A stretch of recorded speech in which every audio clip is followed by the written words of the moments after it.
Voilà. Eh bien, bonjour à toutes et à tous. Je suis ravie de vous accueillir dans ce webinaire organisé par TUGAP ce matin. TUGAP qui est donc ce webinaire organisé sur la situation en Afghanistan et la façon dont nous pouvons réfléchir ensemble sur les moyens d'agir efficacement à moyen et long terme, aussi bien en France qu'en Afghanistan.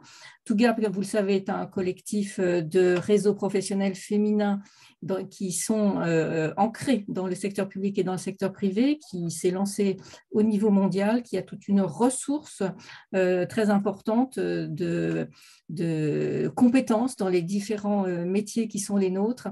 Et aujourd'hui, nous avons considéré très important de pouvoir échanger avec des personnes qui sont sur le terrain depuis longtemps pour avoir davantage d'informations plus précises et pour permettre aussi à chacun d'entre nous de pouvoir apporter une contribution, si possible, qui soit durable. Isabelle Guggenheim, qui est membre du bureau de TUGAP, va animer la réunion de ce matin et je laisse donc la parole à Isabelle tout de suite. Merci Nathalie. À TUGAP, nous sommes très nombreuses à travers 61 réseaux professionnels et beaucoup, bien sûr, ont été saisis par l'émotion devant ce drame, cette tragédie qui s'est déroulée, en tout cas pour nous, vu de France, en quelques jours, même si, bien sûr, des éléments d'alerte pouvaient être donnés. Ce que nous souhaitons aujourd'hui, c'est, en vous écoutant tous, c'est rentrer dans des éléments plus concrets, plus opérationnels, qu'on ne trouve pas nécessairement dans les médias qui réagissent un peu par à-coup, mais rarement de façon précise et approfondie. Donc pour cela, nous allons procéder en 3 temps, si vous me permettez, et puis bien sûr avec des interactions entre vous. On va commencer par entendre Françoise Ostellier, qui connaît très bien l'Afghanistan pour y avoir été, je crois, plus de 25 fois dans différentes missions. Françoise, au départ, était enseignante, inspectrice générale de l'éducation. Elle a été ministre, députée. Elle est très engagée dans l'action humanitaire, notamment en Afghanistan, mais je ne sais pas tout du reste de ton activité. Nous continuerons avec, et je vous remercie d'être là parce que votre agenda est également très chargé, avec 2 présidents d'associations d'ONG très présentes en Afghanistan depuis des dizaines d'années. L'une dans le domaine de l'éducation, c'est Étienne Gilles qui préside Afran, et l'autre dans le domaine de la santé. Et le docteur Éric Chesson préside l'association La Chaîne de l'Espoir, qui intervient dans de nombreux pays également. Et nous nous rapprocherons ensuite de la France avec 2 interlocuteurs. Pour France Terre d'Asile, Hélène Soupios, qui va nous donner un cadre général de ce qui peut se passer en matière d'accueil en France, et Ilan Benchetrif, qui va nous donner l'expérience très opérationnelle d'une structure qui s'appelle Each One et qui agit concrètement. Donc l'objectif, c'est vraiment de vous éclairer le mieux possible et puis de vous ouvrir aussi des éléments très concrets pour voir dans la durée, pour celles et ceux qui le souhaitent, comment agir, comment partager l'information. Voilà, donc je coupe mon micro et je passe la parole à Françoise. Bien, merci beaucoup. Alors, je crois que ma mission, c'est en quelques minutes, maximum 6-7 minutes, n'est-ce pas, de vous parler de l'Afghanistan dans son histoire, sa géographie et sa géopolitique. C'est bien ça? Bien. Alors, donc j'ai préparé donc simplement quelques petites notes de manière à être succincte. Alors, pour celles et ceux qui ne connaissent pas beaucoup l'Afghanistan, bon, vous regardez sur une carte, c'est en plein milieu de l'Asie centrale. C'est un pays de montagne très élevée, donc, puisque ça culmine à 7000 mètres. Pays donc avec beaucoup de vallées très encaissées, difficiles d'accès, et des zones arides, donc difficiles également pour tout ce qui est problématique de culture, donc pour l'alimentation. Donc je dirais déjà, géographiquement parlant, un pays complexe et difficile, mais magnifique, très beau. La situation politique dans ce pays, peut-être aussi du fait de sa géographie, a toujours été extrêmement compliquée depuis des siècles et des siècles. Mais de manière contemporaine, on pourrait dire que la situation s'est un peu emballée puisque depuis pratiquement 43 ans, le pays est en guerre continue. Guerre continue depuis 43 ans. Ça veut dire que 2 générations d'Afghans et d'Afghanes n'ont connu que la guerre. Donc, vous imaginez tout ce que ça peut induire en termes de difficultés à tous les niveaux. On peut estimer que pendant cette période, disons en 40 ans, pratiquement la moitié de la population de ce pays a été déplacée, soit déplacement en interne, à cause des conflits, à cause des problématiques donc climatiques, à cause des difficultés diverses, soit à migrer à l'étranger, notamment dans les pays limitrophes, au Pakistan et en Iran, voire même dans les pays donc de la frontière nord de l'Afghanistan. Et puis beaucoup ont migré à l'étranger, essentiellement donc en Allemagne, en Grande-Bretagne et aux États-Unis. Donc il y a une forte diaspora afghane dont on parlera peut-être tout à l'heure. Par ailleurs, c'est un pays ravagé par des zones qui ont été minées, et énormément de mines en Afghanistan qui étaient dues essentiellement à l'époque soviétique, des zones polluées, destruction de tous les canaux d'irrigation, les fameuses carèzes, qui ont empêché évidemment donc de pouvoir cultiver correctement les champs, et destruction des villes, et surtout destruction d'une mémoire collective. Et ça, c'est extrêmement important pour l'éducation des enfants et pour l'unification du pays. Alors en parallèle de ce panorama, c'est un pays multiethnique, avec un poids très important des traditions, doublé d'un islam extrêmement rigoriste, et ce qui fait pour moi une double peine pour les femmes, pour la condition féminine. On aura peut-être l'occasion d'en reparler. Alors, en ce qui concerne sa situation économique, c'est un pays qui est totalement dépendant de l'extérieur pour tout, pour son alimentation, pour les problématiques de santé, Eric en parlera, et également pour les biens de consommation. Il n'y a absolument aucune structure de production en Afghanistan, et surtout pas actuellement. Alors par contre, l'Afghanistan est le premier producteur d'opium du monde. Et maintenant, on y fabrique aussi différentes drogues. Donc maintenant, il y a du cannabis, il y a un petit peu de tout. Et le problème, c'est que pratiquement, on pense qu'un tiers maintenant de la population afghane, quelque part, eh bien, consomme également donc de la drogue, ce qui ne va pas arranger les problèmes. Alors, quelques chiffres. L'Afghanistan, c'est 37 millions d'habitants. 62% de ces habitants ont moins de 24 ans. Je répète, 62% ont moins de 24 ans. L'espérance de vie moyenne est de 53 ans. Ceci dit, l'espérance de vie moyenne était de 45 ans en 2002, donc au moment de l'intervention de la coalition internationale. Donc on peut quand même supposer qu'il y a eu, et merci justement aux ONG qui sont intervenues en Afghanistan, il y a eu des progrès pendant ces 20 années. La fertilité des femmes est de 4,7 enfants par femme en moyenne. Donc vous voyez que c'est énorme. Sachant que les femmes, donc il y a les mariages forcés, enfin, etc., et les mariages très précoces, et que les femmes donc ont des enfants très tôt. Mais cette fertilité se conjugue avec une mortalité infantile extrêmement élevée, 107 pour 1000, et ce qui en fait le pays, le premier pays du monde pour sa mortalité infantile. Cette mortalité infantile était de 110 pour 1000 en 2002. Vous voyez que ça n'a pas beaucoup évolué. 20% des enfants actuellement sont en état de malnutrition. Ça, c'était les chiffres de 2018. Donc, on peut penser que ça ne s'est pas arrangé. Et 45% des garçons et 70% des filles sont illettrés, c'est-à-dire que ne savent pratiquement ni lire ni écrire couramment. Alors, depuis le 15 août 2021, donc prise de pouvoir des talibans, et donc ça va être expliqué par nos deux intervenants, c'est le chaos total actuellement, et depuis donc le 15 août, c'est le chaos total dans le pays.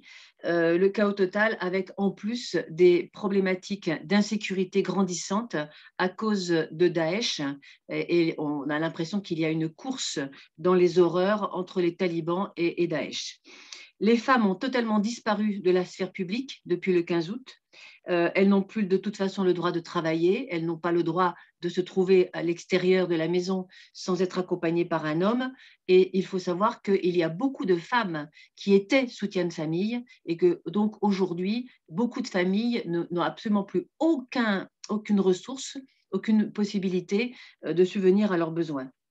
très fortes restrictions scolaires pour les filles, limitation de toutes les libertés, liberté de la presse, enfin bref, et surtout risque d'une crise humanitaire de très grande ampleur avec l'hiver qui va approcher. Alors, malgré tout, il faut le savoir, on en parlera sans doute, une résistance de la part de beaucoup d'Afghans essentiellement et d'Afghans, résistance avérée dans la vallée du Panjshir avec le fils du commandant Massoud, et puis surtout résistance, j'appelle ça la résistance passive de la société, c'est-à-dire les femmes qui résistent à leur manière en continuant à utiliser les réseaux sociaux, en continuant par exemple, porter des voiles de couleur, hein, en refusant le port de la burqa à leur risque et péril. Enfin bref, il y a toute une résistance qu'il faut absolument soutenir dans la mesure du possible. Alors, comment faire? On en parlera sans doute en conclusion,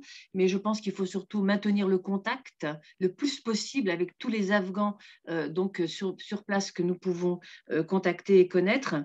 Il faut surtout maintenir la pression sur les pays occidentaux et à commencer par notre propre gouvernement pour ne pas reconnaître ce régime. Moi, je suis très, très inquiète des tractations qui sont en train de se faire entre les talibans et les Américains. Parler aux talibans pour pouvoir justement mener des actions humanitaires, continuer à avoir des actions économique avec l'Afghanistan, oui, certainement, c'est eux qui sont au pouvoir, on ne peut pas faire autrement.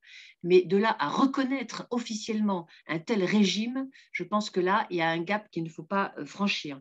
Et puis, il faut aider effectivement les réfugiés à s'installer dans notre pays et en Europe, de manière à ce qu'ils puissent d'abord vivre correctement et puis surtout, éventuellement, continuer à entretenir les liens et cette résistance avec ceux qui, là-bas, ont encore largement besoin de nous. Voilà mon petit exposé. Merci Françoise, c'est une mission impossible en quelques minutes de présenter des sujets aussi complexes. Il y a quelques jours, tu me disais l'hiver arrive, un besoin crucial et qui paraît pourtant basique, ce sont des couvertures, des vêtements chauds. Est-ce qu'il y a encore possibilité aujourd'hui d'acheminer, est-ce qu'il est possible aujourd'hui d'acheminer des produits de nécessité en Afghanistan? Ben, écoute, il y a des projets qui sont en train d'être mis en place, notamment avec des structures comme Acted. Mais à ma connaissance, pour l'instant, non, il n'y a pas d'envoi massif, comme on peut le voir, par exemple, quand il y a des catastrophes. Quand il y a eu, par exemple, le séisme en Haïti, quand il y a eu voilà, des actions comme ça, il y a eu des collectes, il y a eu des possibilités de charter et autres. À ma connaissance, en Afghanistan, pour l'instant, non. Même si, paraît-il, les vols commerciaux ont repris, même si des aéroports comme Kaboul, mais comme Mazar-i-Sharif ou comme Herat sont à nouveau en activité, à ma connaissance, non. Il n'y a pas pour l'instant de facilité, je dirais, pour des envois massifs de matériel de première urgence en Afghanistan. Alors, je lisais dans les documents que tu identifies à travers une veille très, très active que les talibans auraient déclaré que tous les diplômes attribués depuis 20 ans seraient sans valeur. C'est une déclaration? Quelle est la portée de ce genre de message? Bah, écoute, Étienne et Eric t'en parleront mieux que moi. Bon, de toute façon, ce qu'il faut savoir, c'est que les talibans, c'est vraiment n'importe quoi. Ils disent un jour quelque chose et se contredisent le lendemain, d'un côté comme de l'autre. On ne sait même pas qui sont les chefs vraiment, d'une part. Et puis en plus, ce qu'il faut savoir, c'est qu'il y a à la fois des déclarations, je dirais, officielles, et puis sur le terrain, il y a tout et son contraire. C'est-à-dire qu'en fait, il y a des endroits où on peut rencontrer des talibans locaux, je dirais, relativement ouverts, qui sont plus des chefs de tribus locaux que des chefs de guerre. Et puis, par contre, il peut y avoir, et notamment dans Kaboul, des fous qui n'obéissent à personne et qui sont capables de tuer quelqu'un dans la rue, de faire n'importe quoi. Donc, aujourd'hui, c'est le chaos total. Donc, on ne peut pas savoir du tout si ce que certains disent ou ce que l'on entend est avéré ou non. Mais alors, ils ont effectivement, donc il y a un Mollah qui a dit que les seuls diplômes valables sont ceux qui sont en lien avec la charia, et que donc tous les diplômes qui avaient été obtenus du temps des Occidentaux sont nuls et non avenus. Bon, mais je pense que de toute façon, notamment dans le domaine médical, ils ne pourront pas faire autrement que de fonctionner avec les médecins et infirmières existantes. Merci Françoise, mais tu fais la transition encore mieux que moi, donc on va, qui ne savait pas si on allait commencer par docteur Chesson ou Étienne Gilles, on va commencer peut-être par le docteur Chesson sur la question de l'action de la chaîne de l'espoir, tout ce qui a été fait et peut-être quelles sont les questions d'aujourd'hui. Merci. Il faut mettre le micro. Merci, merci beaucoup. Merci à tous d'être là. Je crois que c'est très important d'avoir ce type de réunion pour parler, faire parler et ne pas abandonner. La médecine en Afghanistan, c'est une longue histoire. Ça dépasse la médecine. Je vous rappelle que le terme, la marque French Doctors est née en Afghanistan. J'étais parmi les premiers d'entre eux en février 2001. Février 1980. Et pourquoi je commence mon propos par ça? C'est que sans les médecins, il n'y aurait pas eu l'information. Toutes les missions partaient avec des journalistes. Et c'est comme ça qu'on a pu voir et, je dirais, internationaliser le combat des Moudjahidines et que nous étions aux côtés de Massoud, nous étions dans le Panjshir, nous étions dans la zone de Zaboul. Et rappelons-nous de ça pour la dernière partie de cet entretien. Qu'est-ce que nous pouvons faire? Alors, très rapidement, moi j'y étais en novembre 2001. Vous savez, la chute de Kaboul et l'État de Kaboul, l'État où il y avait à ce moment-là 500 000 habitants qui restaient. Nous sommes à près de 6 millions actuellement. L'état était absolument déplorable, il était impossible de réhabiliter, il fallait construire. Nous avons donc construit un hôpital, d'abord pour l'enfant. C'est l'hôpital français de Kaboul. Et j'insiste sur le fait que cet hôpital a été construit sur un élan de générosité. Et le mot générosité, c'était le mot compliance, je dirais, un élan d'extrême fraternité des citoyens français pour l'Afghanistan. Et nous avons eu des muses, des femmes, et c'est important de le souligner. Marine Jacquemin, Muriel Robin, Claire Chazal et d'autres. Et donc, il y a eu ce mouvement vers l'Afghanistan. Et donc, c'est possible. Donc, nous avons construit cet hôpital. Il a été inauguré en 2006 par Madame Chirac. Puis, nous avons fait ensuite l'aile de la mer, donc un hôpital mère-enfant. C'est un grand hôpital, c'est quasiment le CHU de Kaboul, seul endroit d'Afghanistan où on fait des chirurgies importantes, la chirurgie cardiaque, la chirurgie du rachis et les prématurés, seule réanimation néonatale d'Afghanistan. Et surtout, centre de formation des futurs médecins. Nous avons déjà formé 52 médecins. Je vous rappelle, quand nous sommes arrivés en Afghanistan, 2 anesthésistes pour tout l'Afghanistan. Et nous avons formé des anesthésistes, des chirurgiens et des femmes. Et nous avons formé notamment 2 femmes chirurgiennes cardiaques. Alors, j'insiste là-dessus. Ces femmes sont parties. Donc, Françoise nous a parlé, le drame du 15 août. Et là, ce sont quelque chose qui s'écroule. Et moi, ce qui m'inquiète, et on va arriver au présent et au futur, c'est-à-dire que depuis le 15 août, à chaque fois, nous faisons des plans en disant, pour tel problème, nous allons faire ceci. Pour le fuel, par exemple, le fuel est un vrai problème. Pour les générateurs, puisqu'il y a des coupures d'électricité incessantes et que la réanimation ne peut pas fonctionner sans une continuité. Le bloc opératoire. Donc, comment trouver du fuel? Comment assurer la continuité des médicaments? puisque nous avons discuté juste avant, il n'y a pas de, je dirais, de ligne commerciale ou de ligne nous permettant de faire des envois en grande quantité. Comment payer les salaires? 1000 salariés à l'hôpital. Nous n'avons pas accès, le système bancaire est en faillite, il n'y a plus de liquidité, donc vrai problème pour payer les salariés. Fuite des salariés, médecins, anesthésistes, infirmières, gardiens, cuisiniers. Nous avons perdu à peu près 86 personnels sur 1000, mais nous savons que plus d'un tiers n'ont qu'une idée, dès que les frontières sont ouvertes, c'est partir. Un médecin qui part, c'est un drame, c'est un acquis considérable. Pour former un chirurgien cardiaque, c'est 14 ans. Pour former une infirmière de réa, c'est 4 à 5 ans. Et ces compétences qui partent sont le drame futur. Ensuite, énorme problème, accès à l'hôpital, accès pour les patients, bien sûr accès pour les femmes salariées de cet hôpital qui sont harcelées à tous les checkpoints. Donc nous avons mis en place un bus, mais tout ceci, ce ne sont, je dirais, que des pis-aller. Et j'insiste, nous sommes dans une aggravation perpétuelle de la situation. Et pourquoi je ressens ça?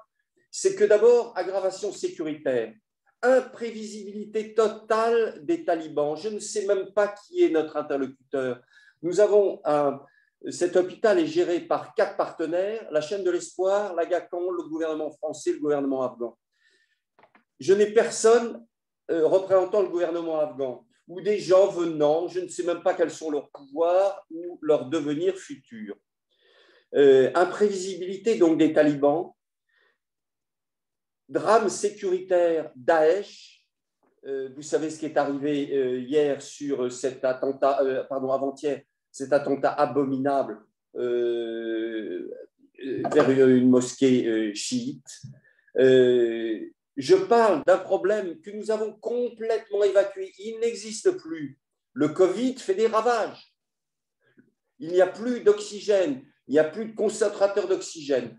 Donc, pour faire rapidement et suivre la voie de Françoise, je dirais qu'un drame certain se prépare. Drame sanitaire, drame économique, drame humanitaire. Et en tête de pont, bien sûr, les femmes. Alors, je vais dire en 2 mots, que faire? 2 solutions. On reste, c'est risque de compromission. On part, c'est l'abandon. Il est pour nous inenvisageable. Alors, entre ces 2 formules, on reste, on part, compromission, abandon. Je pense qu'il faudrait mettre au point la conditionnalité, c'est-à-dire d'accepter de rester parce que nous sommes indispensables. Et les talibans commencent à se rendre compte. Et moi, depuis maintenant 15 ans que l'hôpital est... Nous avons soigné énormément de talibans. Et j'ai remarqué qu'un taliban malade ou un taliban qui a un fils malade, je lui trouve beaucoup de ressemblances à un père qui arrive à Georges Pompidou ou à Necker ou dans n'importe quel hôpital en France. Je le vois voulant passer avant tout le monde, je le vois extrêmement inquiet, je vois qu'il a le front qui perle avec un peu de sueur, tellement il a peur ou il est anxieux. Donc, je pense qu'il y a une conditionnalité à rester. Il n'y a pas une fatalité à rester. Il y a une nécessité à rester. Accès des femmes pour les patients, pour les soignants. Accessibilité pour tout le monde. Retour des missions qui sont indispensables. Je vous rappelle que nous avons soigné 1 500 000 patients depuis 15 ans et que nous avons besoin des missions pour certaines pathologies un peu pointues. mais aucune compromission sur la qualité médicale. C'est-à-dire que l'asepsie, elle n'a pas de frontières et que la burqa, le ceci, le cela, doit être retiré dans certains endroits de l'hôpital. C'est indégociable. Et je suis très inquiet parce qu'à chaque fois que nous avons des promesses, elles ne sont pas vérifiées. J'espère que nous allons pouvoir continuer. Nous allons tout faire pour, comme nos amis d'Emergency, des Médecins sans frontières et de Médecins du monde qui essayent de revenir. Mais je voudrais qu'on m'explique comment est-ce qu'on peut séparer les hommes des femmes quand on passe un scanner ou une IRM. On peut mettre la femme dans le scanner ou l'IRM. Il faut en plus avoir un spécialiste du scanner qui est femme. Là, je dirais, on atteint le summum de l'impensable et nous allons nous heurter à des grandes difficultés sur les multiples sujets que j'ai abordés. Merci infiniment. J'espère que je n'ai pas dépassé mon temps. Non, je crois qu'on pourrait vous écouter encore très, très, très longtemps et on a plein de questions. On conçoit l'énorme difficulté de la situation. Vous parlez du drame pour les médecins qui s'en vont et je vous invite à lire, si vous les retrouvez, on vous donnera les liens, un article qui était dans Le Monde il y a quelques jours et qui parlait de ces deux femmes expertes en chirurgie cardiaque qui sont parties. Et le drame, il est aussi pour elles. Ronguez et Arifa. Voilà. Le drame, il est évidemment qu'elles ne sont plus à l'hôpital, mais il est aussi pour elles parce que là où elles sont dans le monde, elles sont dévastées de ne plus pouvoir travailler. Donc, enfin, on peut malheureusement multiplier les exemples. Juste un petit point, vous parlez des deux voies que vous décrivez, l'abandon ou le risque de compromission. La compromission, je pense qu'il y a encore une petite marche probablement, mais il y a aussi la faisabilité, puisque vous avez donné tous les exemples. Il n'y a plus d'électricité, il n'y a plus de fioul, il n'y a plus de médicaments, il y a les contraintes absurdes de séparer les hommes et les femmes. Jusqu'à quel point sont-elles contrôlées? On est plus dans la terreur aussi peut-être. Et comment est-ce possible de continuer en dehors effectivement de ce que vous appelez la compromission? Mais avant même la compromission, est-ce que c'est possible? Si vous voulez, nous sommes les uns les autres à l'écoute des brides d'informations que nous pouvons avoir des autorités en place. Nous essayons de partager les uns les autres les petits moyens que nous essayons, notamment pour avoir accès aux liquidités, pour payer les gens, qui est quand même la base. Donc, pour l'instant, nous avons des petits moyens, mais nous arrivons au bout du système. Moi, je pense que nous avons à peu près encore une dizaine de jours de fuel et on ne va pas au-delà de 15 jours de réserve de médicaments. Je n'ai pas de solution pérenne pour l'instant. Je ne sais absolument pas comment nous allons pouvoir fonctionner, je dirais, dans les 2 à 3 mois qui viennent. Nous attendons des décisions et je crois que la première chose que nous attendons, c'est des interlocuteurs. Vous me disiez l'autre jour qu'il y a 250 opérations d'enfants programmées pour lesquelles vous n'avez aucune certitude. Oui, en effet, nous avons exactement 210 enfants en liste d'attente pour une chirurgie cardiaque qui nécessite cette intervention dans les 3 à 6 mois. Sans ça, l'issue pour ces enfants sera fatale. Mais ce n'est qu'une des listes des multiples pathologies qui sont en liste d'attente. Je vous remercie. On va, après vous avoir écouté avec énormément d'attention, je vais donner la parole à Étienne Gilles. Je voudrais juste faire une petite information que j'ai oublié de donner en introduction. En fait, les ONG françaises en Afghanistan sont installées pour beaucoup de longue date. C'est une présence très respectée, au-delà des 2 domaines dans lesquels vous êtes vraiment l'un et l'autre, je pense, à la tête d'organisations de référence. Les Français sont arrivés, François, me corrige si je dis trop de bêtises, mais il y a eu toute la coopération dans le domaine culturel, archéologique. Il y a aussi eu beaucoup de présence dans le domaine de l'agriculture, tu parlais d'irrigation. Les ONG françaises en Afghanistan sont un peu à part, me semble-t-il, pour l'ensemble des champs qu'elles couvrent, leur ancienneté, le respect, la bonne application sur le territoire. Et donc, voilà, c'est quelque chose qu'on connaît moins peut-être à distance. Moi, j'ai connu dans des activités de coopération il y a quelques années, et il y a vraiment un respect, je pense, qui est tout à fait important. Et Étienne va t'en parler, ça fait 100 ans. Voilà. Étienne, Gilles. Oui, c'est à moi. Bon, bonjour à tout le monde. Alors, je vous remercie de parler des ONG françaises en général parce que on se connaît bien tous ensemble et des fois les ONG ont une réputation un peu sulfureuse, je ne sais pas, des fois on dit du mal d'elles. Je dois dire, alors je suis peut-être mal placé pour le dire, mais l'ensemble des ONG françaises qui sont impliquées en Afghanistan sont formidables. Hein. Elles travaillent, elles font un travail considérable, elles sont respectées en Afghanistan. Donc il n'y a pas de, loup caché. Voilà, tout le monde est vraiment impliqué. Alors pour ce qui concerne notre action à Afran, Afran c'est Amitié franco-afghane, donc c'est un chapeau assez large. Hein. On est consacré à l'amitié. Et pour commencer, je voudrais dire, je crois que c'est Eric qui a parlé du mouvement de générosité qui a saisi un peu la population française à l'égard de l'Afghanistan. Chaque fois que je reviens d'Afghanistan, je reviens en disant j'ai pris un bain de fraternité. Donc la fraternité et la générosité, elle n'est pas uniquement du côté français, elle est aussi du côté afghan. Et je tiens à le dire parce qu'on voit des gens qui ont l'air vraiment très méchants et qui donnent la preuve d'une certaine méchanceté. Et on peut se dire, mais les Afghans, c'est quoi?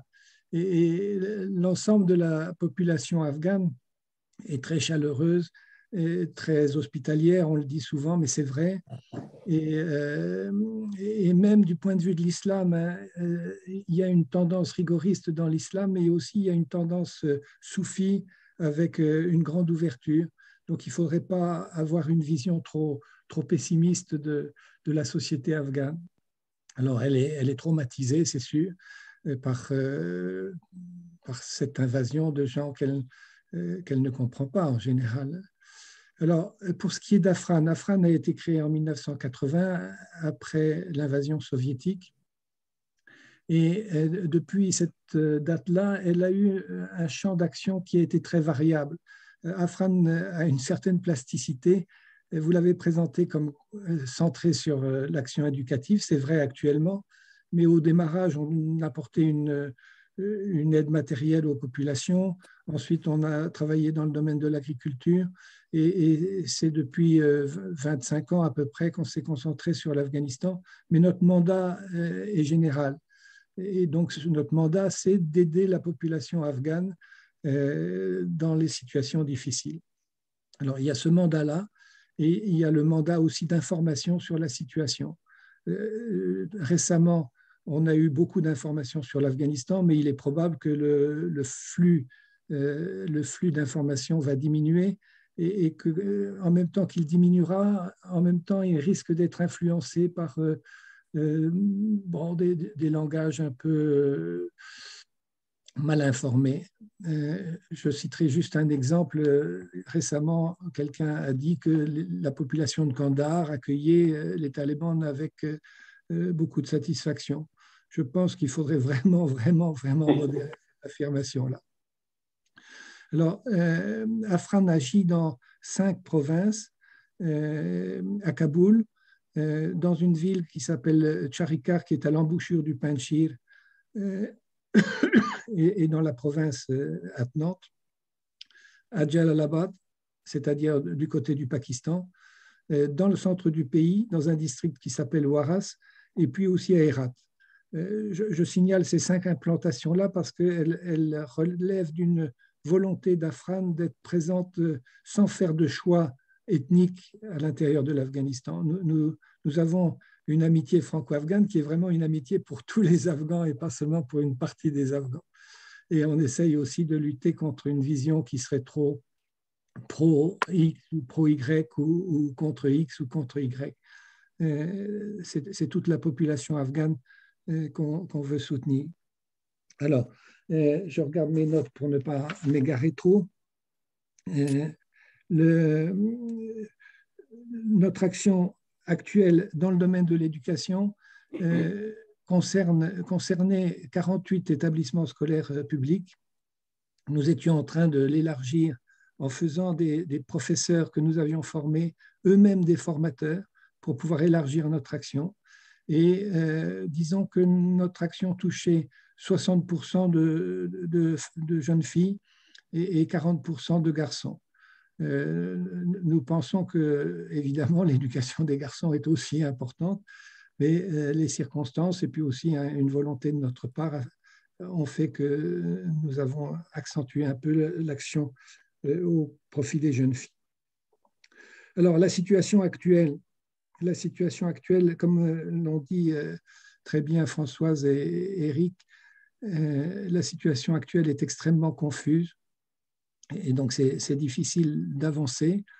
Les gens qui sont en place ne sont pas sûrs de pouvoir le rester, tout est provisoire et comme vous le savez sans doute, il y a au moins 2 courants parmi les talibans, un courant qui est extrêmement dur et l'autre que je ne qualifierais pas de plus gentil, je qualifierais de peut-être un petit peu moins méchant.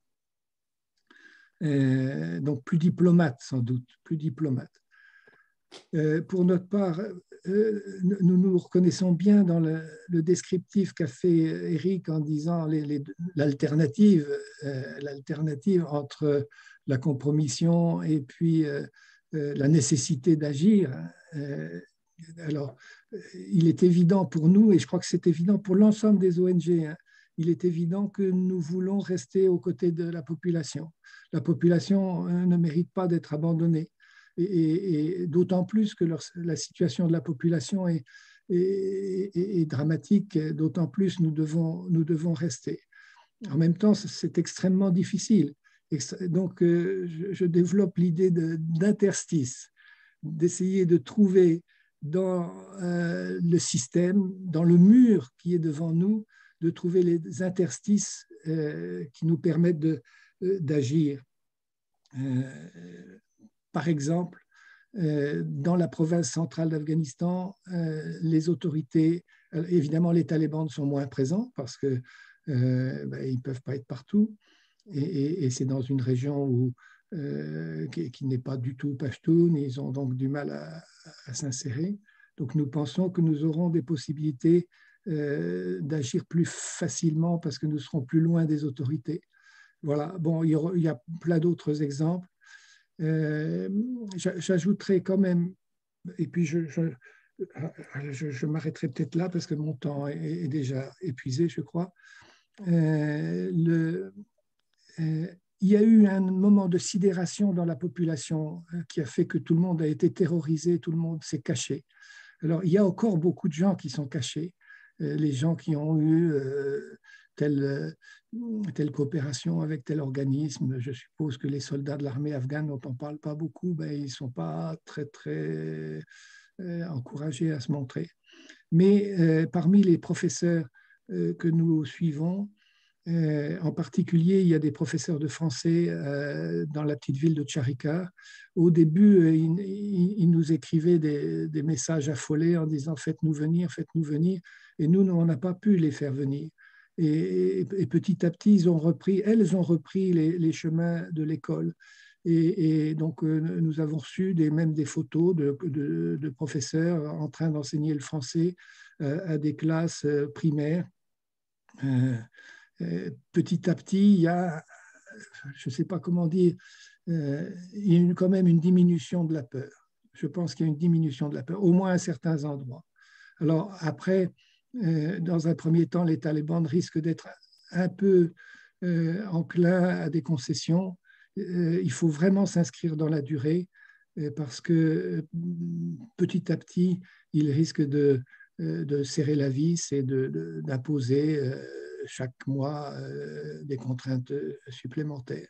Et nous, dans notre gestion de la situation, il faut qu'on soit vigilant et que ne pas s'habituer à céder jour après jour pour pouvoir quand même agir. Donc il faudra en même temps rester ferme et en même temps trouver les interstices où on peut agir. Merci beaucoup. Je vais rebondir sur un petit point et puis poser une question à laquelle vous pouvez peut-être répondre tous les trois. Oui, juste un point, vous avez dit que les ONG font un travail remarquable et moi j'insiste là-dessus parce qu'effectivement, on peut avoir une vision un peu lointaine, un peu brouillée par en fait une assez faible information dans les médias, tout simplement. J'allais dire mauvaise, je vais dire faible. Voilà, moi je préside l'association IGAS qui fait de l'accompagnement bénévole d'associations et fondations de façon durable sur leur transparence, leur fonctionnement, leur efficacité. Et d'ailleurs, on travaille depuis très longtemps avec la chaîne de l'espoir et je peux vraiment attester que ce travail, il est extrêmement professionnel à tout point de vue et il est même quelquefois d'un niveau d'exigence qu'on ne trouve pas nécessairement dans d'autres secteurs de la vie professionnelle. Donc, je referme cette parenthèse. Vous avez dit une petite phrase au passage en disant la population, elle se trouve face à des gens qu'elle ne comprend pas. Et je voudrais revenir là-dessus. Françoise me disait l'autre jour qu'il y a donc 38 millions d'habitants en Afghanistan, que les talibans représentent quelques milliers, peut-être 10 000. Il y a des problèmes de langue, il y a effectivement, peut-être qu'il faut revenir là-dessus aussi, des questions de minorité. Aujourd'hui, on voit que les Hazaras sont vraiment très, très maltraités. Quand vous dites, voilà, comment vous percevez ce lien entre la population et les talibans? Effectivement, bon, ils ont terrorisé tout le monde, mais quand vous dites des gens qu'elle ne comprend pas, est-ce que vous pouvez réagir un petit peu là-dessus, peut-être Françoise, Eric, je ne sais pas. Je dirais juste un mot, je crois qu'il faut complètement, je dirais non pas opposer, mais séparer la réaction du monde rural et du monde citadin. On peut qualifier environ de 70% pour le rural et 30% pour l'urbain. L'urbain a bénéficié ces 20 dernières années d'une éducation. Il a accès au réseau, il a accès à Internet et le discours totalement moyenâgeux des talibans est totalement irrecevable pour eux. Mais ce que je voulais dire comme première réflexion sur cette question, c'est de séparer le rural du citadin dans la perception du message taliban et la supportabilité. Oui, peut-être ajouter quelque chose, mais je ne veux pas rallonger. Dans le milieu rural aussi, il y a oui. Dans certaines régions rurales, tout au moins, il y a une aversion à l'égard des talibans, une peur panique qui a saisi des populations entières. Et je me souviens d'être allé en Afghanistan, à Kaboul, en 1998, sous régime taliban, mais les talibans apparaissaient, je pense que c'est la même chose maintenant, ils apparaissaient comme une armée d'occupation. C'est des gens qui ne parlent pas la langue parlée à Kaboul, qui est quand même essentiellement le persan, même si les gens comprennent le pachtou, mais tout d'un coup, ils se trouvent devant une population qui est, alors vous avez vu les images, qui est chevelue, qui est armée, qui est... Donc ils apparaissent comme une armée d'occupation, franchement. Françoise, un petit mot avant qu'on... Oui, je vais dans le sens de ce que vient de dire Étienne. Bon, même si effectivement, nous ce qu'on voit surtout à travers nos actions, à travers les médias, etc., c'est effectivement les populations plutôt urbaines, hein, donc les femmes journalistes, enfin, etc. Bon, donc celles-là, effectivement, elles ont été totalement sidérées. Et elles se cachent, elles sont en danger. Bon, ça, c'est un fait que l'on connaît. Mais en ce qui concerne les populations rurales, voire très rurales, j'adhère tout à fait à ce qu'a dit Étienne. C'est-à-dire qu'on sait bien que ces populations étaient déjà soumises à une forte tradition, je vais dire. Et je parle surtout là de la condition féminine. Hein, forte tradition, donc tribale, les femmes ne sortent pas, et la burqa, ce n'est pas les talibans qui l'ont inventée. Hein, la burqa bleue, elle existait bien avant eux. Bon, donc, je veux dire, ça c'est un fait. Mais l'arrivée de ces espèces de ces étrangers Kalachnikov en bandoulière, qui tire partout, qui rentre dans les maisons, qui impose le fait que les paysans et les familles les nourrissent, etc. Je veux dire, ça c'est quelque chose qui est inacceptable pour les talibans, même dans les villages.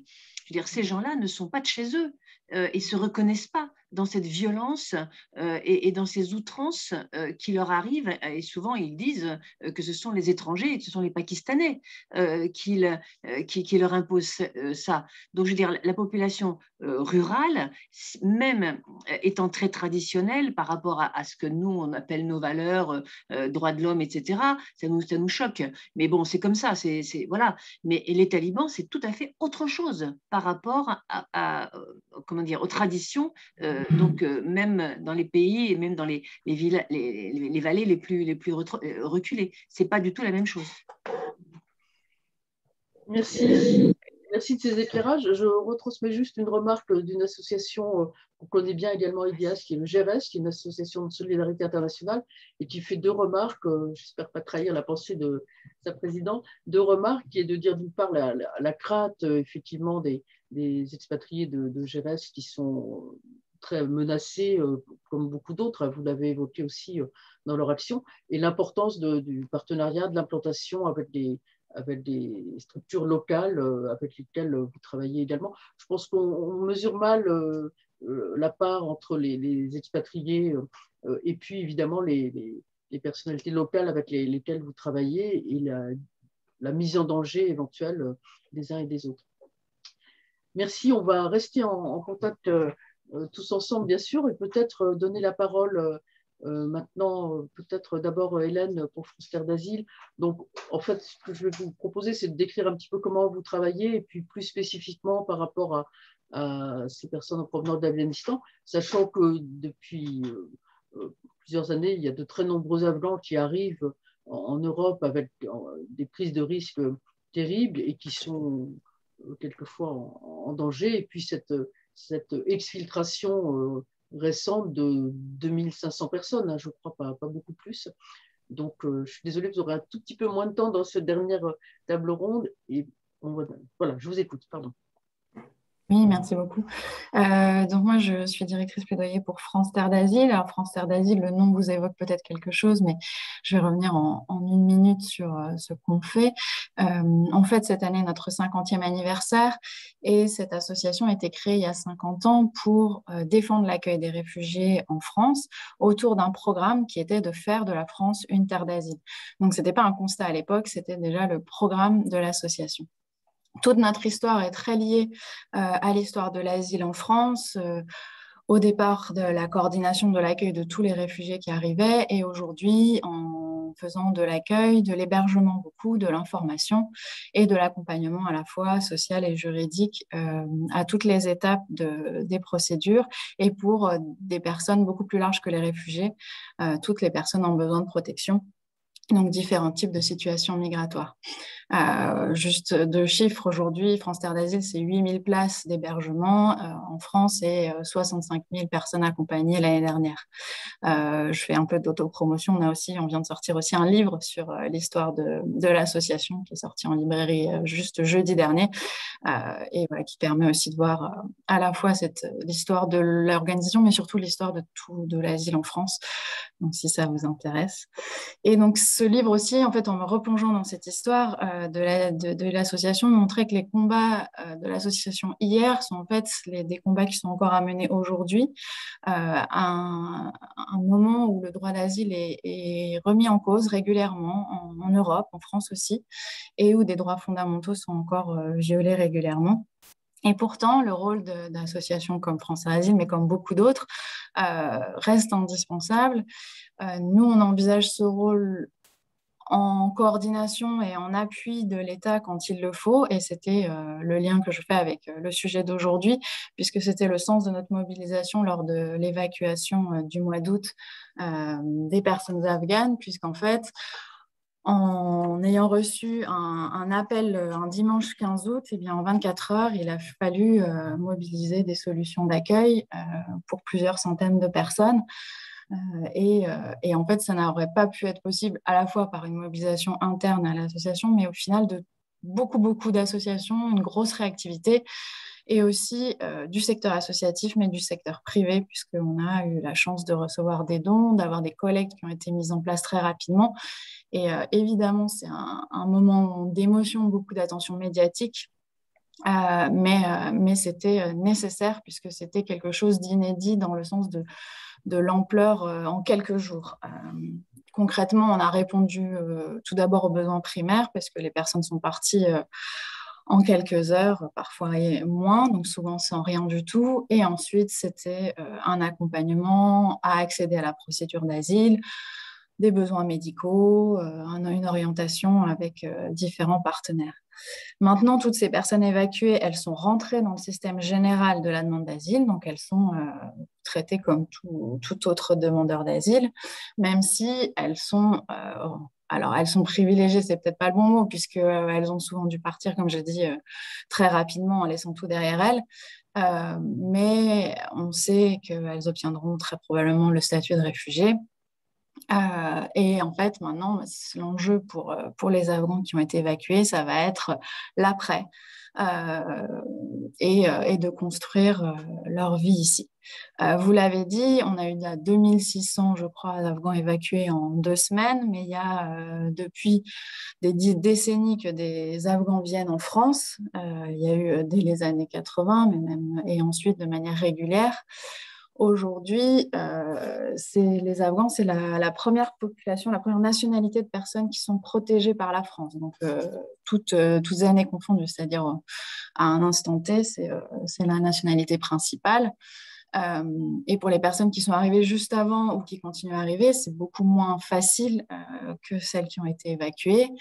S'ils sont passés par un autre pays européen, par exemple, ils risquent d'être renvoyés, ballottés d'un pays à l'autre, ce qui les conduit souvent à finir dans les campements qu'on a pu voir à Paris, qu'on voit un peu moins, mais qui continuent d'exister, ils sont juste moins visibles.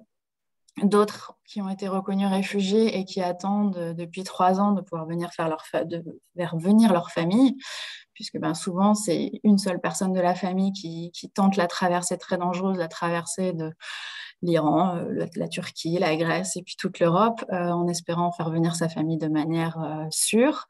Et ces personnes-là qui ont le droit de faire venir leur famille sont en attente et ont vu leur dossier bloqué et évidemment ont paniqué, comme on l'a entendu, comme beaucoup d'autres, avec la prise du pouvoir par les talibans. Et enfin, il y en a d'autres qui se voient refuser la protection, car un peu bizarrement, ironiquement, on l'a dit, l'Afghanistan est un pays considéré en guerre depuis quasiment 40 ans, mais pour certains juges, l'arrivée au pouvoir des talibans, ça veut dire que la guerre est terminée, puisqu'il n'y a plus de combat généralisé. Donc, à part pour ceux qui peuvent montrer qu'ils sont directement ciblés par les talibans, potentiellement, ils n'ont plus de raison d'être protégés s'ils ne peuvent pas montrer ce lien direct, ce risque direct.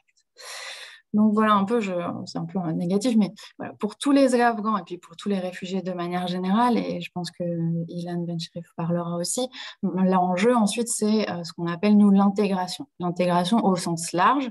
L'intégration, c'est une responsabilité de l'État, des collectivités, des citoyens qui peuvent s'engager et des réfugiés eux-mêmes. L'intégration, c'est tout d'abord apprendre le français. On a effectivement dans les personnes qui sont arrivées là au mois d'août des personnes qui sont très diplômées, ou plus que celles qui arrivent régulièrement, mais qui ne parlent pas forcément le français. On parlait des médecins femmes, on a accueilli nous une pédiatre femme. Elle était chef de service, il me semble, à l'hôpital français. Elle ne parle qu'anglais. Donc maintenant, pour elle, elle ne pourra pas accéder à un emploi si elle ne maîtrise pas la langue et même si ses diplômes ou ses compétences ne sont pas reconnues. Parce qu'on peut être médecin en Afghanistan, mais pas pour autant pouvoir devenir médecin facilement en France. Ce n'est pas les mêmes diplômes. Voilà, il y aura... Oui, je suis trop longue. Oui, je voudrais vraiment de façon très opérationnelle. C'est sûrement pas très différent dans la logique, mais je trouve que Each One a une originalité. C'est pour ça que je voulais. D'accord. Donc voilà, c'était donc sur l'intégration, c'est trouver aussi un emploi, trouver un logement, se familiariser avec un pays. Donc concrètement, parce que ce qui peut être fait maintenant, c'est aussi de soutenir cela, soutenir aussi dans l'opinion, dans les politiques publiques, la défense du droit d'asile et le respect des droits. Et on peut faciliter aussi l'intégration. Je vous donne un exemple concret. Nous, on a un dispositif qu'on appelle de parrainage citoyen, donc qui permet de s'engager auprès d'une personne réfugiée en mettant quelques heures de disponibilité par mois pour échanger sur la culture, sur la langue, aller au musée, etc. Donc, ça peut concrètement aussi être une chose à faire. Et voilà, j'ai terminé. On en reparlera avec vous, Hélène. TOGAP souhaite réfléchir à des actions. Alors, on a appelé ça un mentoring dans notre jargon, mais ça peut être autre chose. Et donc, effectivement, on reviendra en contact avec vous là-dessus, même si ce sont des actions modestes. Je pense qu'à travers nos réseaux professionnels, on peut le faire. Donc, je vous propose… Excusez-moi, est-ce que je peux juste dire un mot parce que je vais être obligé de vous quitter pour aller au bloc? Oui, j'allais vous donner la parole. J'ai été très intéressé par le propos qu'on vient d'entendre de France Terre d'Asile, que je connais depuis de longues années, à l'époque des Boat People. Je voudrais simplement faire passer un message, mais c'est un message d'une force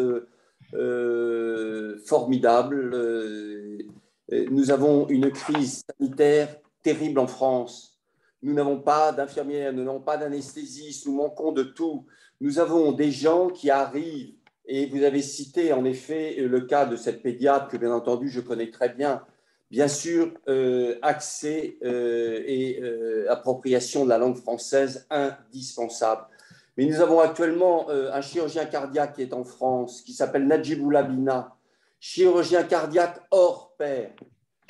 Pouvons-nous imaginer que l'administration française, que le ministère de la Santé, que les universités imaginent, mais c'est la même chose pour nos confrères libanais qui sont dans une crise terrible, pouvons-nous avoir une fast track, je dirais une validation de leur diplôme avec une commission ad hoc permettant de voir qu'ils ont les compétences, et moi je peux vous dire en tant que chirurgien, je sais qu'ils les ont, mais qui leur permettrait d'accéder au système français. Parce qu'avoir un chirurgien cardiaque, une réanimatrice ou autre, qui va perdre non seulement son pays, mais en plus sa famille, et qui ne peut même plus accéder à son travail, c'est une perte et c'est une honte. Et donc, moi, je serais pour que l'administration imagine des procédures plus faciles et qui s'adaptent à la réalité du terrain. Merci infiniment, mais je voulais vraiment passer ce message parce que les hôpitaux français seraient heureux d'accueillir ces gens. Merci Eric. Je vois Nathalie qui réfléchit évidemment dans les réseaux professionnels qui sont dans TOGAP et dans un autre collectif qui s'appelle l'administration moderne. On a toute une force de frappe. Bien sûr, on ne peut absolument pas vous donner de réponse, mais on a bien entendu le message et on trouvera peut-être des lieux pour en parler. Donc, restons en contact. Merci de votre disponibilité. Je sais que vous êtes requis dans quelques minutes pour une opération. Restons bien en contact, bien sûr, avec la chaîne de l'espoir. On va donner la parole à Ilan pour bien décrire. Pardon Hélène, si je vous ai un peu bousculé, mais je voulais vraiment qu'on entende cette offre un peu nouvelle d'Each One qui est portée par des jeunes. Donc Ilan, est-ce que tu peux nous la décrire? Donc je sais qu'il y a deux familles d'activités, on va dire, chez Each One, mais peut-être vraiment centrée sur l'offre que vous faites au profit des réfugiés. Exactement. Déjà, bonjour à tous et enchanté. Peut-être un petit récapitulatif sur Each One. On a fêté notre 6e anniversaire en septembre et en fait, l'activité s'est développée à la suite des conflits qui se passaient en Syrie et en Irak, donc en 2015.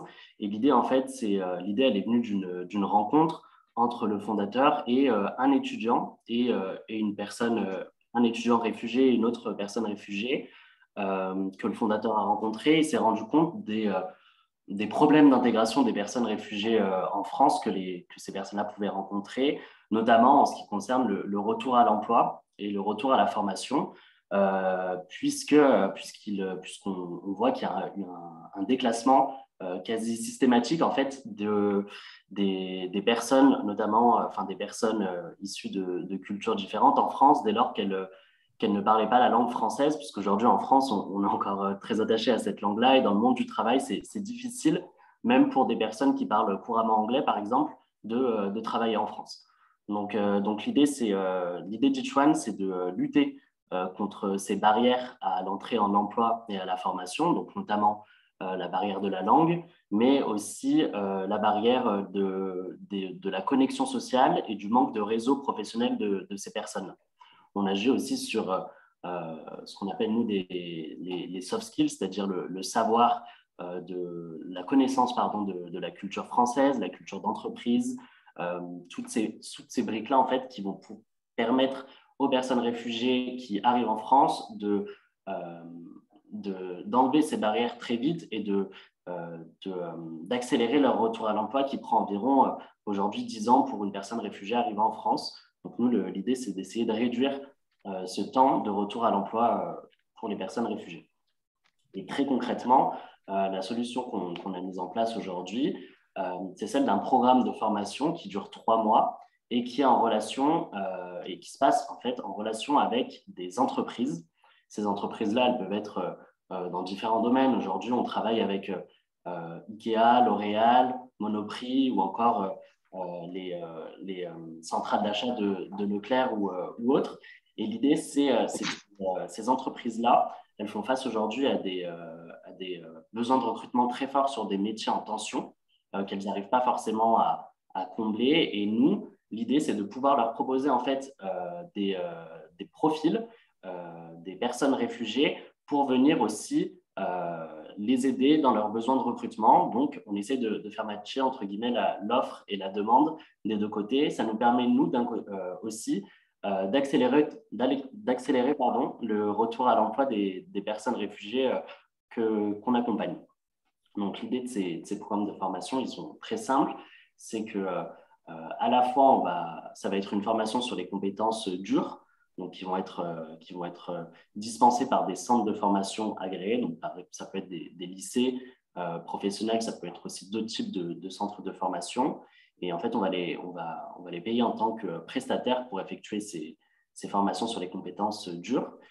Et sur les compétences plus soft skills et sur l'apprentissage du français, c'est directement Each-One qui va développer cette formation pour lever les freins à l'emploi et notamment, comme je disais, la pratique du français et la maîtrise du français.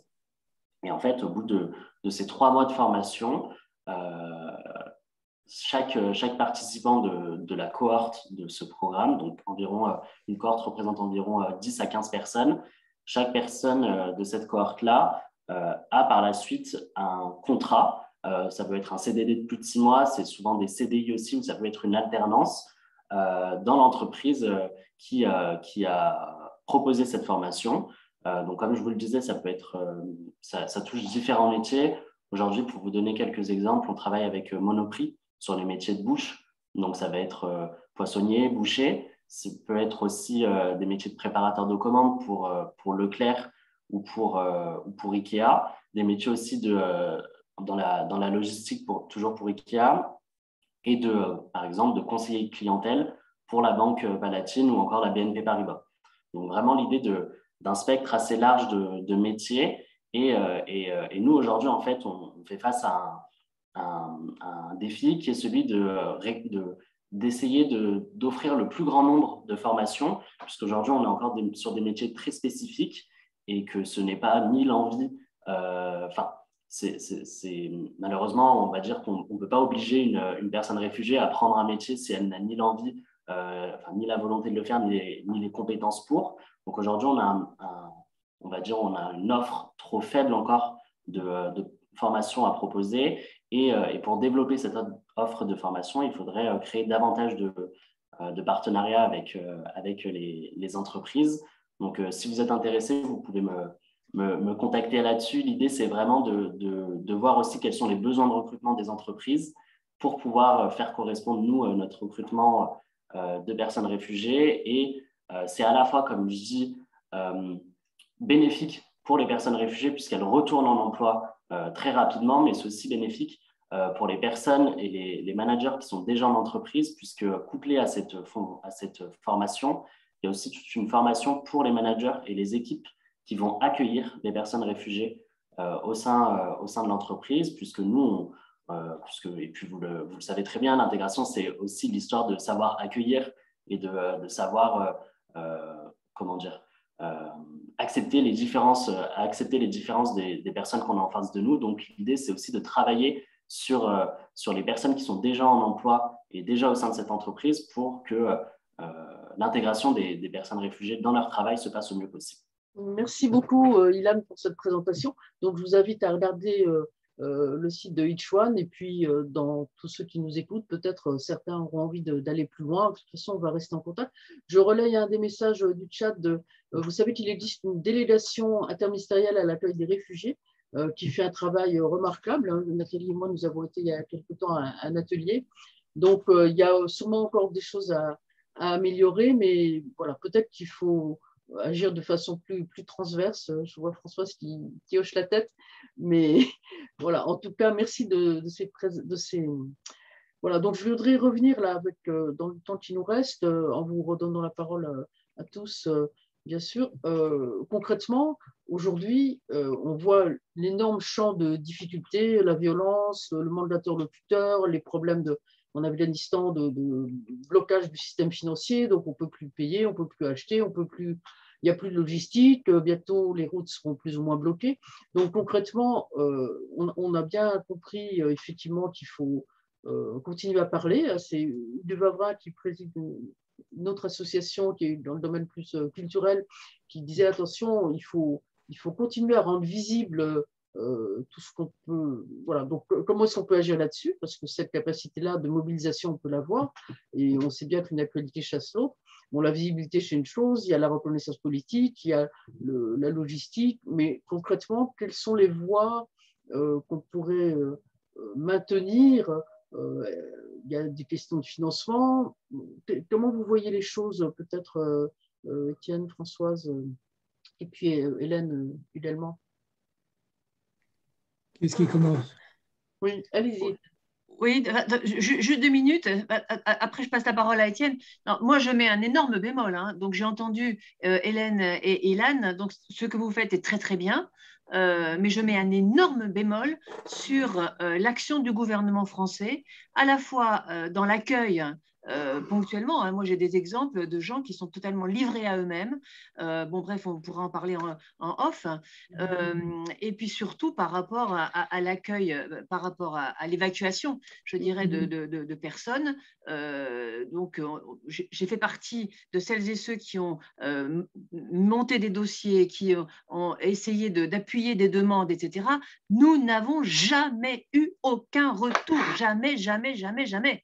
Donc, je veux dire, c'est scandaleux la façon dont le gouvernement français a traité ce dossier. Voilà, excusez-moi, il fallait que je le dise. Alors maintenant, pour le reste, je pense qu'il faut vraiment ne pas oublier l'Afghanistan. Et ça, c'est le leitmotiv, n'est-ce pas, Étienne, que nous menons depuis déjà quelque temps. Il faut maintenir les contacts autant que possible. Et beaucoup d'Afghans, on l'a dit, et Isabelle le sait, prennent des risques pour continuer à témoigner de ce qui se passe. Il faut que les ONG continuent et retournent ou restent en Afghanistan, mais accompagnés par des journalistes le plus possible. Il faut s'appuyer sur les journalistes français qui ont un courage extraordinaire.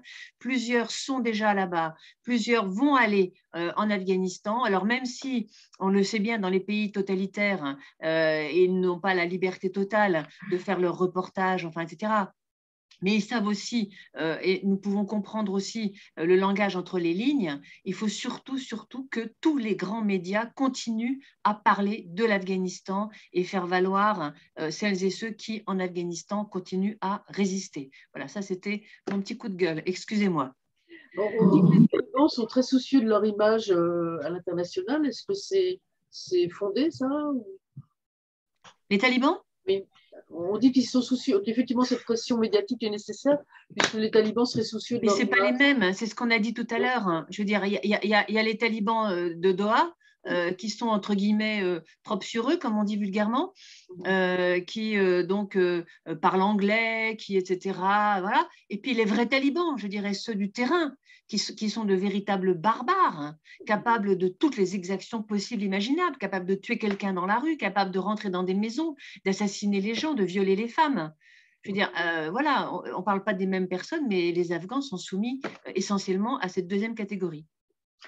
J'ai vu qu'en fin de semaine, justement à Doha, on a évacué un institut de musique, une centaine de personnes venant d'un institut musical, c'est ça? Oui, mais sans instruments, hein, puisque la plupart ont dû détruire hein, leurs instruments. Il y a une jeune violoniste qui a dû casser son violon, enfin, etc. Voilà, oui, non, mais tout à fait, tout à fait. Mais il faut continuer ça. Je veux dire, et franchement, la France n'est pas du tout à la hauteur de sa réputation par rapport à l'accueil des réfugiés de ce niveau-là et de ce pays-là. On parlera de cette question très importante. Merci. Étienne, une réaction? Oui, alors, je n'ai pas développé tout à l'heure effectivement les actions que fait. Alors, il y a un certain nombre de domaines qui sont, j'ai envie de dire, presque incompatibles. Il y a la défense des droits de l'homme qui est indispensable. Il y a des organismes pour ça, peut-être qu'ils peuvent mieux se coordonner, encore qu'il y ait des choses qui ont lieu. Il y a l'action humanitaire, je dis que c'est un peu incompatible en ce sens que pour l'exemple d'Afran, on est obligé d'être prudent si on ne veut pas mettre en danger nos équipes en Afghanistan. Donc, si on a connaissance de choses, ce n'est pas nous qui pouvons les porter sur la place publique, mais nous pouvons quand même les faire connaître aux organismes qui sont chargés de la défense des droits de l'homme. Il y a l'action culturelle. L'action culturelle, c'est très important de montrer que l'Afghanistan, ce n'est pas seulement la guerre, mais qu'il y a une culture. Mike Barry en parle beaucoup. On va développer tout au long de l'année 2022 une action pour commémorer les 100 ans de la relation entre la France et l'Afghanistan. Donc, il y aura besoin certainement de support pour pouvoir organiser ça. Et évidemment, il y a l'action politique parce que l'action du gouvernement français a certainement été pas à la hauteur du point de vue d'une action politique pour trouver une solution politique au problème afghan. Alors, pour ce qui est d'Afran, nous, on a 3 programmes actuellement. On a un programme qui est financé par l'AFD, qui concerne l'éducation, et pour lequel on est en recherche, en gros, de 100 000 euros de cofinancement. Si vous voulez, je ne sais pas si j'ai le temps de partager un écran ou pas. Allez-y. Si je trouve rapidement, voilà, c'est ça. Est-ce que partager, est-ce que c'est bon? Je ne sais pas si ça apparaît. Non, ce qu'on fera, c'est bon, n'importe. Si on peut le rendre public, on le partagera ultérieurement sur notre... D'accord. Donc, on a ce projet pour lequel on a besoin de trouver 100 000 euros de cofinancement. On fait une action qui est dans le domaine de l'aide alimentaire aux professeurs. Cette aide, nous la finançons par des appels aux dons privés et je pense qu'on sera en mesure de l'assumer. C'est un projet relativement modeste de 30 000 euros environ, dont il reste pour le moment 15 000 euros à trouver. Et puis, alors, on a un programme plus vaste dont je ne sais pas du tout s'il pourra se faire. C'est étant donné que le programme alimentaire mondial va certainement apporter une aide alimentaire à l'Afghanistan, nous proposons de faciliter la distribution de cette aide alimentaire dans la province de Huaraz, dans le district de Huaraz que nous connaissons particulièrement bien, à travers les écoles, les élèves et les écoles. Donc là, nous ne faisons pas d'appel à la générosité parce que ça serait, nous nous mettrions au service du PAM pour acheminer cette aide. Voilà, et puis, alors, nous avons une action dans le domaine de l'information par notre revue qui s'appelle Les Nouvelles d'Afghanistan, qui est trimestrielle et qui essaye de donner une analyse et une vision de l'Afghanistan qui va peut-être un peu plus en profondeur que ce qu'on peut trouver dans les journaux ordinaires. Merci. Alors, Avant de me redonner peut-être la parole à Hélène, j'ai un petit peu coupé tout à l'heure, je voudrais juste dire deux, trois choses d'ordre général. Donc, à l'issue de cette rencontre, nous allons partager un certain nombre d'éléments, soit via le site de TOGAP ou via les réseaux sociaux, d'informations, donc peut-être un lien vers les nouvelles pour ceux que ça intéresse, entre autres, mais il y a énormément de sujets. Je voudrais souligner l'initiative de Claire Poisson, entre autres, avec des réseaux de femmes juristes, qui a créé très, très rapidement un compte Twitter qui s'appelle W4 Afghanistan, Women for Afghanistan, qui relaye énormément d'informations. Et effectivement, pour celles et ceux qui ont le temps ou qui sont habitués, sur les réseaux sociaux, il est très impressionnant de voir qu'il y a des petits comptes Twitter avec quelques dizaines de followers qui sont en fait des femmes en Afghanistan et qui donnent des nouvelles jour après jour. Donc, moi, je fais un peu de veille là-dessus. Bon, c'est symbolique, mais je pense que pour elles, de voir que quelqu'un en France ou ailleurs a lu leurs messages qui sont de véritables appels à l'aide, hein. Comme tu disais, Françoise, on n'a plus rien à manger, on ne peut pas sortir, qu'est-ce qu'on fait? Donc, c'est un peu symbolique, mais en tout cas… Non, c'est très important. Oui, et franchement, c'est… Voilà. Donc, ce travail-là, il est un peu ponctuel, mais il faudrait peut-être qu'on s'organise pour remonter sur W4 Afghanistan ce type de compte à voir. En tout cas, cette visibilité, voilà, on la porte, même si ça nous paraît quelquefois peu efficace, c'est probablement quand même important. Donc, restez bien en lien avec le site de TOGAP, on va remonter des informations. On est à votre disposition, tous les intervenants, pour créer des liens et partager des informations dans ce que vous avez dit, bien évidemment. Et puis peut-être, on retient bien, je pense, Nathalie, un certain nombre de sujets, certains qui impliquent l'administration centrale, que ce soit la santé, l'intérieur ou d'autres.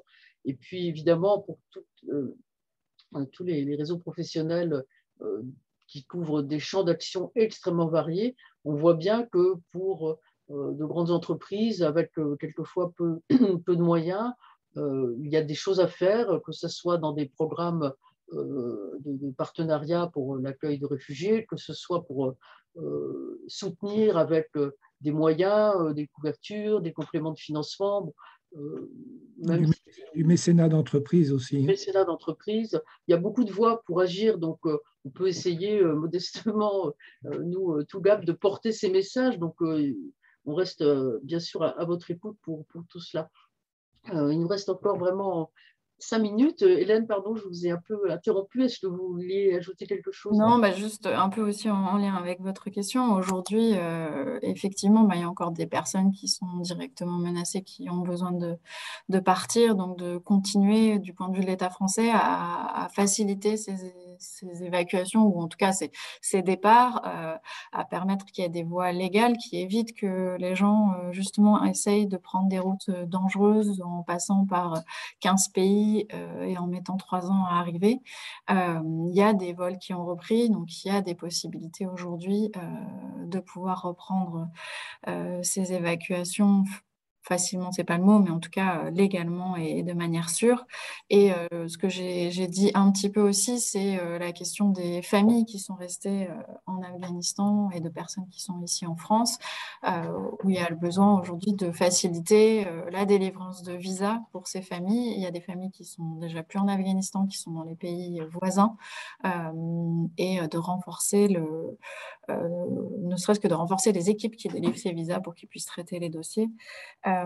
Et moi, je voudrais juste aussi mettre ça dans un contexte plus global. On est dans une période préélectorale qui est particulièrement négative et, pour ne pas employer des mots plus forts, sur les questions d'immigration, d'asile. On a tendance à vouloir polémiquer sur l'accueil des réfugiés. Pourtant, l'accueil des réfugiés, c'est à la fois une tradition française, c'est un droit, et ça ne doit pas être sujet à polémique. Et donc, que ce soit sur la réunification familiale, donc, qui est aussi un droit, le respect de droits fondamentaux, l'accueil des choses assez basiques, c'est des choses que l'on peut faire. Et donc, dans cette période un peu préélectorale, d'inviter tous et toutes ceux qui nous écoutaient à se rappeler que ces personnes qu'on a vues arriver de manière visible par les médias, en fait, c'est aussi des centaines d'autres qui arrivent de manière beaucoup moins visible, moins médiatique, mais qui ont tout aussi besoin qu'on les soutienne sans entrer dans des polémiques stériles. Oui, on voit bien qu'il y a encore beaucoup à faire. Effectivement, on entend bien le débat de garder les compétences en Afghanistan ou d'aider les personnes en danger. Et le curseur, il est certainement pour toutes les ONG qui sont actives. Là, je l'ai vu dans le chat, c'est le cas de GRS ou d'autres. On voit bien que le curseur est très difficile à positionner. Pardon pour ce terme un peu cruel, mais entre laisser les compétences en Afghanistan au prix de très grands dangers ou soutenir des femmes, des familles qui souhaitent se mettre à l'abri, mais au détriment de toute leur vie, en fait, personnelle, familiale, professionnelle. Donc, ce sont des choix très, très difficiles, hein, en dehors du fait que le choix n'est pas toujours véritablement un choix, bien sûr, mais c'est vraiment très, très cruel et complexe. François, si tu voulais réagir, et puis on va peut-être... Oui, non, simplement de dire à Hélène, donc Hélène, vous parlez d'obtenir des visas, mais comment est-ce qu'on fait? Je voudrais savoir, moi j'ai plein de personnes qui me demandent, des Afghans qui voudraient venir en France, qui avaient déjà, qui s'étaient inscrits sur des listes, enfin, etc., qui n'ont jamais eu de réponse de qui que ce soit. Donc la question, c'est qui délivre des visas pour la France aujourd'hui? Pour l'instant, il y en a très peu. Il n'y a pas d'ambassade? Donc justement, c'est ça que l'on demande, c'est qu'il y ait des systèmes qui soient remis en place pour qu'il puisse y avoir des délivrances. Il y a des évacuations qui ont lieu, donc c'est qu'il y a bien des moyens de sortir. Et l'idée, c'est que moi, je ne représente pas l'État français, donc justement, de faire une demande pour que ces évacuations puissent être plus larges que le compte-gouttes qu'on a actuellement. Oui, il y a le problème juridique. Il y a des gens, excusez-moi, il y a des gens qui sont en Iran ou au Tadjikistan ou dans d'autres pays. Certains ont même un visa pour la France, mais ils n'arrivent pas à accéder à l'ambassade de France. Donc là aussi, c'est des problèmes qui devraient pouvoir être résolus sans des décisions extraordinaires. On va essayer à notre modeste niveau, en tout cas, de partager ces éléments de réflexion. Merci à tous. Je voulais dire que tous ces échanges très riches ont été enregistrés. Et donc, dans quelques jours, vous aurez un lien qui vous permettra de partager cet enregistrement dans l'ensemble de vos réseaux. Je suis désolée pour les interventions qui ont été quelquefois plus courtes, hein, mais l'objectif, c'était vraiment de partager toute votre expertise, toute votre connaissance du terrain, de mobiliser à travers l'ensemble de nos réseaux professionnels toutes les capacités qu'on peut avoir intellectuelles, juridiques, partenariats, finances, enfin, on espère qu'il y aura des rebonds à travers tout ce qui a été dit aujourd'hui. En tout cas, n'hésitez pas à partager cet entretien, et puis bien sûr à revenir vers nous pour toutes sortes de projets, même des actions qui n'ont pas de coût pour nous, qui sont de donner de la visibilité, de mettre en valeur des personnes, peut-être un jour d'organiser un événement avec quelques réfugiés dans le domaine de la santé ou d'autres. Après tout, on parle anglais, on peut faire ça aussi, hein, ça peut être une initiative, pourquoi pas. Donc, je laisse peut-être Nathalie vous remercier au nom de TOGAP, et je vous remercie moi personnellement du temps que vous avez passé. Oui, je vous remercie. Je ne vais rien ajouter à ce qu'a dit Isabelle. Et effectivement, on s'est beaucoup nourri de vos suggestions ce matin et à travers nos actions dans nos réseaux professionnels, on va peut-être pouvoir contacter les personnes idoines qui pourraient peut-être répondre à certaines interrogations, notamment en termes de procédures institutionnelles. Voilà. Merci beaucoup à toutes et à tous. Et puis, je vous invite, comme le disait Isabelle, à retrouver sur le site de TOGAP dans quelques jours le lien pour la diffusion en replay de la réunion de ce matin. Le site, le compte Twitter et le compte LinkedIn. Donc, servez-vous, tout est pour vous. OK. Merci encore. Merci beaucoup. Merci beaucoup. Merci. Bonne journée. Marie, qui n'est pas visible directement et qui a été vraiment à la manœuvre très, très de façon très permanente cette semaine, alors qu'elle est étudiante et qu'elle a d'autres activités. Vraiment, un grand merci, Marie. Grand merci, Marie. Oui, il est là, mais il est bien présent. Merci à tous. Merci, bonne journée. Au revoir. Au revoir. Au revoir.